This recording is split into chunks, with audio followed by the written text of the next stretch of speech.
Assalamualaikum warahmatullahi wabarakatuh. Alhamdulillah pemirsa Antv dan ibu-ibu yang cantik-cantik semua di sini. Pagi hari ini kembali kita sama-sama di sini di Hati ke Hati bersama Mama Dede. Ya, Ibu. Bangun jam berapa, Bu? Tidur enggak?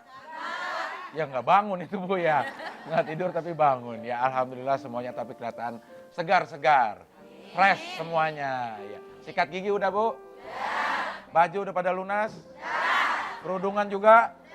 Kenceng banget udahnya ya. Biasa dong, Bu. Iya. Nggak tahu lah kalau lantang udah pasti lunas. Kalau yang kredit ngomongnya malu-malu ya, Bu ya. Iya. Baik pemirsa, kita akan mendengarkan Mama memberikan tausiah untuk tema kita di pagi hari ini tentang anak durhaka. Assalamualaikum, Ma. Waalaikumsalam. Apa kabar, Ma? Alhamdulillah. Iya, ini ibu-ibunya semuanya cerah ceria, Ma, di pagi hari ini. Iya, nggak ada yang cemberut. Ada Biru, pinky, buah saga, hijau. buah saga ini ya. Kemerdekaan. Iya, kemerdekaan ya. Tapi warnanya merahnya terlalu bata ini ya. Baik, kita akan dengarkan dulu Mama memberikan tausiah. Nanti ibu-ibu semua yang ingin bertanya boleh angkat tangannya, nanti saya akan pilih. Silakan, Ma. Bismillahirrahmanirrahim. Assalamualaikum warahmatullahi wabarakatuh. Waalaikumsalam. Yang saya hormati ibu-ibu yang hadir di studio. Yang saya hormati pemirsa Antv dimanapun Anda berada. Pagi hari ini judul kita yaitu anak durhaka. Pemirsa, kalau kita lihat di masyarakat kita berapa banyak anak-anak yang durhaka. Dan ternyata banyak faktor yang menyebabkan kenapa anak-anak jadi anak yang durhaka. Namun kalau kita teliti dengan seksama ternyata kebanyakan anak durhaka itu awalnya disebabkan karena orang tuanya salah memberikan pendidikan. Maaf dalam tanda kutip. Banyak keluarga yang terlalu keras mendidik anak. Banyak keluarga yang pengen anaknya baik terlalu banyak membuat aturan. Sehingga dengan aturan yang begitu ketat, yang begitu banyak justru bukan anaknya baik, berontak dia. Kemudian ada juga barangkali orang tua yang mendidik anak dengan kasar, dengan keras. Anaknya nggak mau belajar, pukul. Anaknya nggak mau sekolah, pukul. Dan sebagainya. Ini di antara beberapa sebab yang menyebabkan kenapa anak-anak jadi durhaka. Padahal dalam aturan Islam, yang namanya mendidik anak justru dengan kelemah lembutan, dengan belayan, dengan kasih sayang. Begitu Allah mengajarkan kepada Rasulullah SAW ketika bagaimana beliau menghadapi umat-umat beliau. Allah pun berfirman, "Fabima rahmatim minallahi lintalahum walau kunta faddan ghalidhal qalbi lan faddu min haulik." Kata Allah dalam ayat ini, maka karena rahmat Allah lah kamu bisa berbuat lemah lembut kepada mereka. Seandainya engkau berbuat kasar, berhati keras kepada mereka, itu tidak akan terjadi. Kemudian Allah mengatakan, "Fa'fu anhum wastaghfir lahum wasyawirhum fil amri." Maafkan kesalahan mereka. Mintakan ampun kepada Allah atas dosa yang mereka lakukan. Bermusyawarah dalam semua permasalahan yang ada. Jelas dalam ayat ini bahwa Allah Subhanahu wa taala mengajarkan kepada Rasulullah SAW bagaimana menghadapi orang lain, termasuk menghadapi anak-anak keluarga kita. Jadi dengan kasih sayang, dengan lemah lembut, kemudian kalau ada kesalahan dimaafkan mereka, bermohon kepada Allah ampunan atas dosa yang mereka lakukan. Kalau ada permasalahan dimusyawarahkan dalam semua urusan, kata Allah, begitu rumah tangga kita insya Allah akan baik. Kalau dengan cara yang seperti Allah katakan seperti ini, tidak ada yang disebut dengan anak durhaka atau orang tua yang durhaka. Namun, dalam sekian banyak ayat, Allah memerintahkan kepada kita agar kita wajib berbakti kepada orang tua.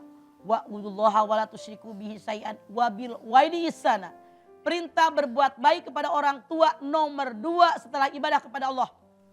Bahkan dalam ayat lain, Al-Isra 23 Allah berfirman, "Imma yablughanna indakal kibaru ahaduhuma aw kilahuma fala taqul lahumā uffin wa la tanharhumā wa qul lahumā qawlan karīmā." Ngomong sama orang tua dengan lemah lembut, jangan kasar. sekarang seandainya ada kata-kata orang tua yang tidak ada dalam diri kita, itu tidak serap kita terima, jangan dibentak orang tua. Diajak bicara baik-baik. Wasyawirhum fil amri. Begitu Allah berfirman. Kalau kita ada yang bentak orang tua, dimarahin orang tua, itulah yang disebut anak yang durhaka. Ridallah fi ridal walidain, suhtullah fi suhtil walidain. Ridhonya Allah di atas ridho orang tua, murkanya Allah di atas murka orang tua. Yuk hindarkan diri kita, anak kita, keluarga kita. Jangan menjadi anak yang durhaka, tapi selalu lemah lembut kepada orang tua kita. Karena berbakti kepada orang tua merupakan nomor 2 setelah ibadah kepada Allah dalam sekian banyak ayat Al-Quran. Iya. Baik, itu dia tausiah Mama mengenai tema kita di pagi hari ini. Langsung dibuka kesempatan kepada ibu-ibu yang ingin bertanya. Siapa yang mau bertanya, Bu? Silakan. Iya. Situ boleh, Bu. Silakan, ada mic-nya di situ ya. Iya. Langsung saja, Bu. Mangga Ibu. Sudah langsung berdiri ya. Assalamualaikum warahmatullahi wabarakatuh. Waalaikumsalam warahmatullahi wabarakatuh. Nama Hajah Siti Supiyah, Bu. Mangga Bu Sophia. Berasal dari Majelis Taklim Al-Hidayah Kota Ya. Depok. Berasal, silakan. Silakan Bu, ya Bu Siti. Seperti tadi telah dijelaskan oleh Ibu, oleh Mama Ibu Dede Mamah, ya. atau oleh Bapak bahwa surga itu adalah di telapak kaki Ibu. Iya. Yang ingin kami tanyakan, apabila ada suatu keluarga di mana keluarga tersebut tidak utuh, sehingga dapat dikatakan anak tersebut ekstrimnya terdampar, Ya. sehingga anak tersebut kemungkinan besar diasuh tidak oleh ibunya tetapi oleh orang lain, Iya. sehingga dalam Ya. beberapa tahun atau mungkin sampai akhir hayat si ibu itu, anak tersebut tidak dapat berbuat banyak dan berbakti. Iya. Apakah yang demikian itu yang dosa anak tersebut besar ataukah siapa yang menanggung dosa, Bu? Iya. Terima Baik. kasih. Iya, baik Mah, nanti akan dijawab setelah kita break ya. Oke Bu, boleh dipegang mic-nya Bu, pegang saja mic-nya, ya jangan dibanting. Iya. Oke, baik, kita akan mendengarkan jawaban Mama setelah kita kembali lagi tetap di sini di Hati Hati bersama Mama Dede. Sekarang akan saya sapa dulu Majelis Taklim yang hadir di sini dari Majelis Taklim As-Suryah. Waalaikumsalam. Ada yang nekep hidung ada. Jawabnya sambil nguap. Gitu. Lalu Majelis Taklim Al-Maryamiyah. Waalaikumsalam. Baju baru Bu? Baru, alhamdulillah ya. Masih lipetannya masih kentara ya. Majelis Taklim Al-Karomah. Waalaikumsalam, hitam-hitam. Ada berapa orang hitam? 25 orang Biji semua. saga. Iya, hitam-hitam. Tapi putih-putih orangnya sih, cuma bajunya aja yang hitam ya, alhamdulillah. Ya, baik. Tadi masih ada pertanyaan yang belum terjawab oleh Mama. Kalau dari kecil sudah terpisah nih anak mah, gimana? Apakah itu dosa orang tuanya kandung? Atau bagaimana cara anak itu berbakti? Yang namanya orang tua ada 3 tingkatan. Bahkan ada yang mengatakan 4. Ya. Orang tua yang mengandung dan melahirkan, orang tua yang membesarkan, yaitu orang tua angkat, ayah angkat, ibu angkat, ayah tiri, ibu tiri, itu orang tua juga. Ya. Kemudian guru-guru kita, kemudian mertua. Itu semua adalah orang tua kita. Jadi kalau emang anak ini dari kecil bisa terpisah dengan ibunya, bukan kesalahan anak. Ya. Siapa yang durhaka? Nggak ada yang durhaka, keadaan yang menyebabkan. Kecuali kalau emaknya benar-benar nggak mengurus, emaknya dosa. Tapi kalau emaknya juga bukan keinginan dia dengan keadaan, insya Allah tidak berdosa. Tetap anak wajib bakti kepada orang tua angkatnya, kepada orang tua kandungnya sesuai kemampuan yang ada. Ya. Nah, di kakinya siapa terletak surga itu mah? Di ibunya yang mana? Sekarang begini, Ya. pemirsa, yang dimaksud hadis Nabi mengatakan surga di bawah telapak kaki ibu, bukan surga di sini. Jadi maksudnya hadis ini, kitalah para ibu yang mengarahkan anak-anak turunan kita masuk surganya Allah atau masuk nerakanya Allah. Itu loh maksudnya. Jadi kita yang mengarahkan. Ibunya tadi bisa mengarahkan enggak? Orang tua anak angkat bisa mengarahkan enggak? Jadi dua-duanya, ibu kandungnya kalau ada kesempatan didik anak, orang tua angkatnya kalau ada kesempatan didik anak, dua-duanya mereka tanggung jawab mengarahkan anak mereka dan anak angkat mereka masuk surga atau neraka. Begitu deh. Oh gitu. Bukan beneran ada di sini. Bukan. Iya, oke baik. Sekarang kita akan saksikan pertanyaan dari masyarakat dan kami persilakan tayangannya.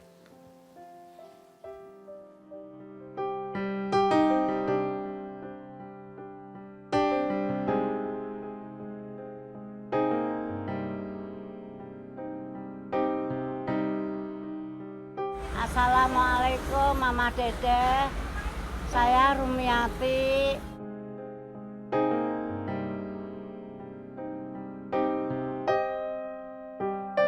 Kegiatan saya dagang pakaian di tukang loakan Kampung Bandan.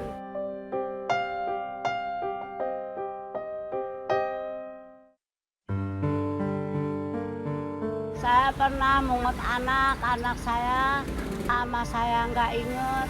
Saya disia-sia anak saya hidup tidur di mana-mana. Saya kepingin ngikut anak saya, nggak dikasih, saya diusir-usir.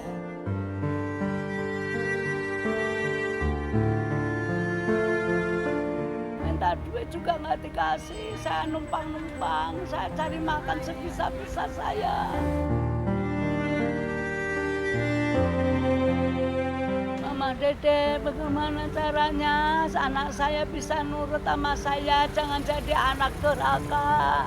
Saya kepengen mendekatkan anak supaya aku ramah saya, tapi anak bangkang aja. Terima kasih Mama Dede mau dengar cerita saya banyak-banyak terima kasih. Assalamualaikum warahmatullahi wabarakatuh. Ya, gimana mah ada anak yang nggak mau justru, padahal ibunya udah berusaha untuk mendekatkan Di kembali. dalam Al-Quran, Allah berfirman anak itu ada 4 kelas. Qurrata ayun, zinatul hayati dunya, fitnah, aduwwum mubin. Mungkin anak Ibu Rumiati ini termasuk anak yang aduwwum mubin, musuh yang sangat nyata. Pemirsa silakan Anda lihat surat At-Taghabun ayat 14. Ya ayyuhalladzina amanu inna min ajwajikum wa auladikum aduwwul lakum. Hai orang yang beriman, sesungguhnya di antara istri-istri kamu, anak-anak turunan kamu, ada yang menjadi musuh buat kalian. Musuh sama orang tua, datang diusir, suruh pergi, boro-boro menginap. Dia hidup semana-mana lunta-lunta. Kemudian kehidupan dia nyari sendiri. Ini benar-benar apa yang Allah sampaikan kepada kita, ada anak yang durhaka. Ibu Rumiati nggak usah khawatir. Kewajiban kita sebagai orang tua mengandung, melahirkan, menyusui, kemudian mendidik, mengarahkan anak-anak kita. Ini yang baik, ini yang buruk. Kalau anak ini durhaka kepada kita, apalagi musuh buat kita, artinya dia benar-benar anak yang durhaka. Nggak usah khawatir. Buktinya Anda bisa numpang di orang lain. Artinya di satu sisi anak-anak durhaka, di sisi yang lain Allah kirimkan tetangga-tetangga Anda yang baik. Sehingga Anda bisa numpang tidur di rumah mereka. Bisa numpang makan. Anda bisa ngasuh di rumah mereka. Begitulah maha adilnya Allah. Di satu sisi Allah memberikan ujian. Di sisi yang lain Allah memberikan kesenangan kepada Anda. Anda jangan berkecil hati. Yang penting Anda rajin mengerjakan segala perintah Allah. Jangan terlewat sholat, puasa, baca Quran, zikir dan sebagainya. Jauhi yang dilarang oleh Allah. Walaupun anak-anak ngurusin, Allah ada bersama dengan Anda. Karena Allah mengatakan orang-orang yang bersabar selalu bersama dengan Allah. Innallaha ma'as-sabirin. Ya Abdel paling apal ini ayat ini. Iya betul, ya bertahun-tahun. Baik, yang berikutnya silakan ibu-ibu yang ingin bertanya, ya silakan. Assalamualaikum warahmatullahi wabarakatuh. Waalaikumsalam. warahmatullahi wabarakatuh. Nama saya Khairiawati, saya dari Majelis Ta'lim Al-Maryamiyah, Depok. Ya. Saya ingin bertanya kepada Mama, bagaimana hukum hak waris dan perwalian daripada anak di luar nikah, yang memang anak itu sangat membangkang kepada orang tuanya. Ya. Terima kasih, hanya itu. Wassalamualaikum warahmatullahi wabarakatuh. Waalaikumsalam. Anak membangkang kek, nggak membangkang kek. Kalau lahir di luar nikah hilang 2. Perwalian dan warisan. Sama yang membangkang kek yang enggak. Kalau dari ibunya dapat warisan mah? Dapat. Karena anak bin ibunya. Oh, dari bapaknya yang nggak dapat begitu ya. Begitu ya, Bu? Oke, baik, kita akan pisah dulu sebentar. Nanti kita kembali lagi tetap di sini di Hati ke Hati bersama Mama Dede.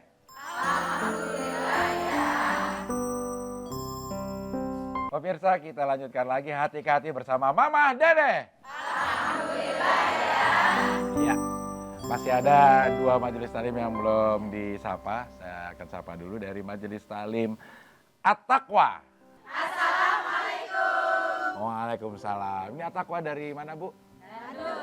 Gandul. Cinere. Ini Universitas Veteran. Ya, dekat kehakiman ya. Kan dekat masjid.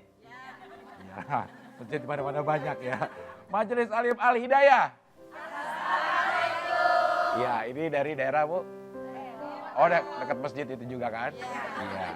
Emang masjid banyak, Bu, di mana-mana. Ya, baik, kita masih membahas tema anak durhaka. Dan sekarang langsung saya berikan kesempatan lagi kepada ibu-ibu yang hadir di sini. Yang ingin bertanya boleh? Assalamualaikum warahmatullahi wabarakatuh. Waalaikumsalam. warahmatullahi wabarakatuh. Nama saya Ji Suryani dari Majelis Taklim As-Suriyah. Ya. Mau tanya, Mah? Sok. Zaman sekarang ini kayaknya masyarakat yang kaya pun makin banyak. Bagaimana dengan anak-anak yang menaruh kedua orang tuanya di panti jompo, Mah? Ya. Sementara menaruh itu kan dalam tanda kutip artinya masih dibiayai seperti itu. Makasih, Mah. Baik. Kalau seandainya ada orang tua yang oleh anak-anaknya dengan kesibukan mereka dan lain sebagainya disimpan di panti jompo walaupun mereka membiayainya, dalam Islam itu tidak bagus. Karena apa? Kalau orang tua di panti jompo paling anaknya nengokin sebentar. Seminggu 2 jam. Kalau di rumah walaupun anaknya bekerja, sore pulang kerja ketemu, semalaman tidur dia bareng, ke kamar mandi masih ketemu, pagi anaknya berangkat, cuma sebentar. Kebahagiaan seseorang, apalagi orang tua, itu terletak dalam keluarga. Ngelihat anak cucu, nggak usah jauh saya. Lelah di jam 2 berangkat malam, terus sampai sore. Ketemu anak cucu yang berantem, yang nangis, yang berebut kue, yang sebagainya. Itu ada kebahagiaan tersendiri. Walaupun rumah kita berantakan, berbeda. Mereka disimpan di panti jompo, di panti asuhan. Walaupun semua fasilitas ada, tapi batinnya kosong. Saran saya, siapapun Anda, sesibuk bagaimanapun Anda, lebih baik orang tua kita ditaruh di rumah kita sendiri, dalam perlindungan kita, dalam pengawasan kita, itu lebih tenang bagi mereka. Dan ketenangan batin itu menyebabkan mereka banyak berdoa buat kita. Insya Allah kita yang urusin orang tua sampai titik darah penghabisan pasti diberikan keberkahan oleh Allah. Kalau alasannya gini mah, kalau lagi kerja kan sendiri, ntar dia kesepian. Kalau di panti itu kan banyak temennya yang seusia gitu mah. Enggak, Mama yakin kalau kita bisa cari caranya kasih buku-buku, orang tua kita hobi baca. Atau barangkali ada pembantu, setel CD yang baca Quran, setel CD acara agama, itu bisa saja. Semua bisa diatur, nggak ada alasan. Iya, oke, baik. Yang berikutnya lagi, ibu-ibu dari sini, silakan. Assalamualaikum warahmatullahi wabarakatuh. Waalaikumsalam. Nama saya Hamidah dari Majelis Taklim At-Taqwa Gandul Cinere. Biar nggak pomide. Mau tanya, Mah? Sok. Begini, sekarang kan banyak menantu yang tidak hormat kepada mertua gitu ya, Mah? PHK aja, Bu. Iya. Terus mertuanya tersebut titip pesan gitu sama Anaknya. Sama orang lain. Cucu atau menantu yang lain. Iya. Gini, Mah, dia bilang kalau misalkan tidak ada umur, Iya. katanya jangan disentuh gitu, Mah. Terus bagaimana kita menanggapi masalah yang seperti itu, Mah? Ya. Jawaban kita kepada orang tua tersebut. Terus apakah itu juga udah termasuk anak yang benar-benar durhaka gitu, Mah? Ya. Iya, saya itu aja, Mah. Terima Ya. kasih. Assalamualaikum warahmatullahi wabarakatuh. Waalaikumsalam. Kalau seandainya dalam sebuah keluarga ada seorang menantu yang nakal, yang nyebelin, yang berontak dalam keluarga tadi, boleh jadi dia satu di antara adu mubin tadi. Ujian dari Allah melalui menantu. Terus mertuanya saking keselnya, ntar ya, pesen ya, nih mama sama kamu. Kalau mama meninggal tuh mantu yang itu nggak usah nyentuh mama. Salah. Mertuanya juga egois. Dia harus menyadari ini ujian dari Allah. Ma asoba min musibatin illa biidnillah. Wa ma yumin billah yahdi qalbah. Tidak satu pun musibah yang menimpa kalian manusia. Kecuali semua diizinkan oleh Allah. Siapa yang beriman kepada Allah, hatinya berikan petunjuk. Jangankan kita manusia biasa. Nabi dan Rasul pun diuji dengan anaknya, dengan istrinya, dengan suaminya, dan lain sebagainya. Makanya perlakuan ibu mertua tadi salah. Artinya dia dendam. Dia tidak beriman. Dia nggak nerima ini ujian dari Allah. Bukankah rukun iman yang keenam ada percaya kepada qadar dan qadarnya Allah. Jadi mertua ini salah. Disadarkan oleh yang diajak ngomong dari pesan tadi. Mama nggak boleh bilang begitu. Kan anak mama itu istrinya. Dia mencintai dia, dia senang dengan itu. Itu ujian dari Allah. Jadi kita yang diajak ngomong oleh orang tua tadi. Nasihatin orang tua karena itu adalah salah. Ya, gitu ya. Oke, baik, yang berikutnya lagi, Ibu dari sebelah sini ya. Ya. Silakan. Assalamualaikum warahmatullahi wabarakatuh. Waalaikumsalam warahmatullahi wabarakatuh. Nama saya Haja Lilis dari pengajian Majelis Taklim Al-Karomah. Ya. Yang ingin saya tanyakan seperti tadi sudah Mama katakan bahwa surga adalah ada di telapak kaki ibu. Ya, pada waktu seandainya ibu itu sudah mendidik dengan baik pada waktu kecil ya, tapi anak itu setelah dewasa ya, setelah dewasa anak itu berbuat yang tidak seharusnya. Ya. Ya, nah sampai orang tuanya juga sudah tidak ada. Ya. Dan silaturahmi antara mereka juga kurang baik. Ya. Nah, bagaimana hukumnya? Apakah anak-anak ini termasuk Anak anak durhaka. yang durhaka? Iya, baik. Dan bagaimana kiat untuk kita antisipasi ke arah sana? Ya. Assalamualaikum, itu aja Mama. Ya, waalaikumsalam Bu Haji. Iya. Udah dididik dengan benar mah, tapi giliran dewasa lenceng lagi gitu mah. Yang memberikan warna kepada seorang anak 4 faktor. Keluarga, sekolah, lingkungan, bacaan. Di keluarga dididik dengan yang baik, masukkan ke sekolah yang islami, berikan lingkungan yang baik. Kalau apa yang ibu tanyakan boleh jadi lingkungannya kurang baik. Waktu di rumah baik, sekolahan baik, udah gede ngelawan mulu, berteman dengan orang tidak baik, terpengaruh dia jadi nggak baik. Nah, kemudian yang keempat, bacaan. Kalau kita orang tua sudah maksimal berusaha sedemikian rupa, kita didik, kita sekolahkan, kita arahkan, sudah sangat baik semuanya, ternyata sudah gedenya nih anak melenceng. Tetap kewajiban kita mendidik, mengarahkan, ngasih tahu ini salah, ini benar, iringi dengan doa. Kalau tetap anak seperti itu, Anda sebagai orang tua tidak berdosa. Karena itu ujian dari Allah buat Anda melalui anak. Kecuali kalau kita orang tua dididiknya kurang, mengarahkan juga kurang, di rumah juga nggak pernah diajarkan sholat dan sebagainya, disekolahkan juga di sekolah yang tidak benar agamanya, dosa kita. Tapi kalau yang pertama tadi udah maksimal, diiringi doa, kita tidak berdosa. Jadi kembali kepada usaha kita, maksimalkah usaha kita atau tidak. Iya, begitu ya Bu Haji. Iya, baik, kita akan break sebentar. Ibu-ibu yang udah ngantuk boleh merem 2 menit nanti ya.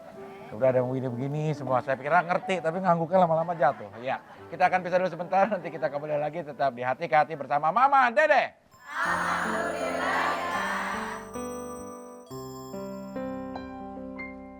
Terima kasih pemirsa, Anda masih bersama kami di sini di Hati ke Hati bersama Mama Dede. Dan kita masih membahas tema tentang anak durhaka. Sebelum saya berikan kesempatan kepada ibu-ibu untuk bertanya lagi, saya akan bacakan dulu pertanyaan yang sudah masuk di email di hatikehati@an.tv. Dari Nita Rolianti. Assalamualaikum warahmatullahi wabarakatuh. Saya mau nanya, Mas. Suami saya sebelum menikah adalah tulang punggung keluarganya. Karena bapaknya sudah meninggal dunia. Saat ini saudaranya sudah pada kerja tapi penghasilan mereka tidak seberapa. Sampai saat ini suami saya tetap menanggung saudaranya kalau butuh sesuatu. Dan dia juga memberikan ibunya uang setiap ibunya butuh. Terkadang ibunya memutuskan sendiri dan akhirnya suami saya yang menanggungnya. Contohnya, untuk membeli motor adiknya, motor udah dipesan aja. Dan akhirnya suami saya yang bayar uang mukanya. Padahal suami saya juga mau memperbaiki rumah ibunya. Dosakah jika suami saya tidak membantu adiknya dan bagaimana seharusnya, Mah? Terima kasih atas jawabannya. Saya sangat senang punya anak seperti suami Anda. Dia tahu persis posisinya, ayahnya sudah meninggal dunia, dia tanggung jawab adik-adiknya disekolahin, dikuliahin, ibunya juga kehidupannya ditanggung. Ini hebat luar biasa. Anda sebagai istri wajib bersyukur kepada Allah kalau Anda punya suami yang bakti kepada orang tuanya. Tapi dari satu sisi ada kesalahan. Harusnya si ibu dan adiknya kalau ada masalah yang menyangkut keuangan suami Anda, berunding dulu. Misalnya ngambil motor, tanya dulu mampu enggak. Sementara dia memperbaiki rumah. Jadi dari satu sisi sudah sangat baik, tapi di sisi lain harusnya dari pihak orang tua dan saudara kandung dari suaminya tahu diri. Ya. Karena kakaknya ini, anaknya ini sudah punya tanggungan. Bagus ngebantu orang tua, tapi orang tua dan kakak-kakak, anak-anak adik-adiknya ini harus tanya dulu sampai di mana kemampuan kakaknya. Ini tidak masalah, bagus sekali. Insya Allah rumah tangga kalian dapat keberkahan. Amin. Selalu menolong orang tua. Amin. Jangan kayak mantu yang di sono. Giliran mertua dikasih duit sama suaminya. Pilih dia apa gue? Kurang ajar tuh mantu. Dia artinya kacang lupa sama kulitnya. Suami Anda hebat luar biasa, saya kagum. Mudah-mudahan banyak suami-suami yang begitu. Jadi istrinya juga sadar itu kewajiban suami. Iya begitu Ibu Nita Rolianti. Baik sekarang giliran Ibu dari Al Hidayah yang belum bertanya. Mangga Bu. Assalamualaikum warahmatullahi wabarakatuh. Waalaikumsalam. Saya Haja Elia Maskur dari Al Hidayah Kota Depok. Mangga. Mau tanya mah, Sok. ini gimana kalau anak yang bersalah sama orang tua, belum sempat meminta maaf kepada orang tuanya sudah meninggal. Ya. Gitu mah. Baik. Terima kasih. Assalamualaikum. Waalaikumsalam warahmatullahi wabarakatuh. Hadis Nabi mengatakan, ada dua golongan manusia jangankan sudah mati di dunia pun diazab oleh Allah. Yaitu orang yang melakukan perbuatan zina dan orang yang durhaka kepada kedua orang tua. Seandainya anak didurhaka kepada orang tua, Allah tidak ridho, orang tuanya tidak ridho, Allah pun tidak ridho, dia beribadah pun tidak akan diterima. Makanya kalau kita durhaka kepada orang tua, seandainya suatu saat langsung minta ampun kepada orang tua agar ibadah kita diterima oleh Allah. Nauzubillah min dzalik. Iya. Begitu, Apa yang harus dilakukan jadinya mah? Kalau misalnya kita merasa bersalah sama orang tua kita yang sudah meninggal, apa yang harus kita lakukan? Banyak bersedekah ke masjid, ke musola, ke fakir, ke miskin, ke yatim, mengatasnamakan mereka. Silaturahmi mereka lanjutkan oleh kita. Dia suka silaturahmi dengan kiai yang mana, ustadz yang mana. Kemudian lanjutkan kebaikan-kebaikan dia. Misalnya saja orang tua dulu nyekolahin anak fakir miskin, nyekolahin anak yatim. Lanjutkan yang baik itu oleh kita. Banyak berdoa, ya Allah terima amal ibadahnya, terima iman Islamnya, ampun dosanya, lapangkan kuburnya, jadikan surga tempat tinggalnya. Masih banyak yang bisa kita lakukan walaupun mereka sudah meninggal dunia. Iya begitu ya, begitu Ibu Haji. Baik sekarang waktunya kita mendengarkan Mama memberikan kesimpulan, silakan Ma. Pemirsa, anak durhaka. Sering kita mendengar dasar anak yang durhaka. Banyak sekali faktor yang menyebabkan kenapa anak-anak jadi durhaka. Selidik ternyata kebanyakan anak durhaka itu akibat salah dari orang tuanya. Salah mendidik, mungkin orang tuanya terlalu banyak aturan, sehingga anak pegel sering berontak. Boleh jadi suatu saat orang tua itu berlaku keras, dia galak sama istrinya, main tampar, main bentak. Ini anak ngikut, kan yang namanya buah jatuh tidak jauh dari pohonnya. Kalau orang tuanya kasar, keras, anaknya pun seperti ini. Padahal dalam Islam, mendidik anak, mendidik keluarga, kata Allah tidak harus dengan keras seperti itu. Tapi dengan kelemah lembutan. Allah pun mengajarkan kepada Rasulullah, "Fabima rahmatim minallahi lintalahum." Kata Allah, dengan rahmat Allah lah engkau berlaku lemah lembut kepada mereka. Kalau kamu berlaku kasar kepada mereka, mereka nggak akan berlaku lemah lembut kepada kamu. Jadi kalau ada yang salah, maafkan mereka, mintakan ampun kepada Allah. Kemudian ada masalah, dimusyawarahkan. Kalau seandainya orang tua kita nyebelin, anak jangan bentak orang tua, jangan maki-maki orang tua, tapi rundingkan. Allah berfirman, wasyawirhum fil amri, bermusyawarah dalam segala masalah. Yuk, jangan kita berbuat dosa kepada orang tua, jangan ngebentak orang tua, jangan sebal kepada orang tua, karena tanpa orang tua kita nggak akan lahir. Tanpa orang tua kita bukan siapa-siapa. Makanya kewajiban bakti kepada orang tua nomor 2 setelah kita ibadah kepada Allah Subhanahu wa taala. Jadilah anak yang soleh, anak yang solihah, hindari perbuatan yang membuat kita jadi anak yang durhaka. Nauzubillah min dzalik. Ya, baik, yang ingin bertanya mohon maaf ya Bu, waktunya sudah habis. Mudah-mudahan di kesempatan lain bisa dilayani pertanyaannya. Terima kasih pemirsa atas perhatian Anda.